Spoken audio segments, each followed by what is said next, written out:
Peter, I have a question that I think is probably best for you, but if either the other two would like to jump in, you can. And this is, from the Never Again Association, and they ask about the disparity between the application of community standards in different countries. And to some degree, it's understandable because different countries, different societies, different communities have different standards for, for what's acceptable and unacceptable speech. But the example they cite, for example, is the nation of Poland, where the removal rate for denialist content is much lower than in other countries. And I'm wondering how you, on one hand, account for those societal differences while also trying to maintain an overall level of standards. Sure. Let me approach that in two pieces. In terms of the policy development itself, as you know, we have global standards. And what we're often in the position of doing is trying to understand as best we can how a particular policy will play out on a local basis. So we'll talk to local groups that may say, your policy is written in this way, but in our setting, we're seeing certain types of content that don't get covered, even though we think that they really ought to be covered. And then we'll consider whether we may need to make a change to the policy overall. There are also some areas where we do take into account specific local input, even in the setting of a global policy. Slurs, for example. We pay a lot of attention to slurs. They can often be good indicators of the presence of hate speech. And that clearly is very focused on local language, and we need to be sensitive to that. So we build that into the approach. The other part of the question that I should address has to do with enforcement across different countries. This is indeed a real challenge for us.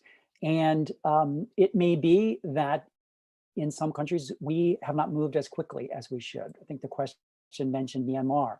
We had some very well publicized challenges there because we did not staff up quickly enough with with reviewers who could really understand the local language in full detail. We moved to correct that, and we're in a much, much better place now. It's always a question of us trying to determine where is the greatest need, where should we be investing our resources. I guess the other thing that I would note is that, and I can't speak to the enforcement of this particular policy in this context, although we are seeking to enforce it at scale and have been doing so ever since the policy was announced. Certain languages that offer less content on which to develop a classifier will take longer for us to come online, if you will, in our overall enforcement efforts.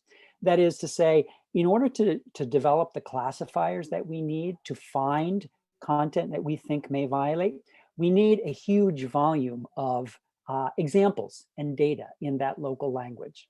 If a language is less prevalent and offers us less of a data set to work with, then it takes us longer to refine the classifier to the degree that we would like and to actually make it successful on the platform. That may be what is happening in some smaller languages.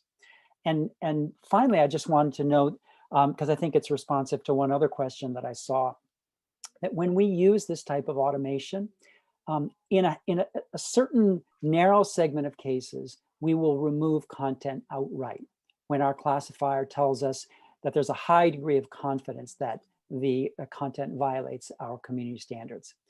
In a much wider array of cases, however, what we do is use automation to identify potentially violated content and route it to reviewers to take a look at using their human judgment. We still need humans to call balls and strikes on the bulk of pieces of content, but automation can begin that process and hopefully help us to remove content before anybody has to report it to us if it violates.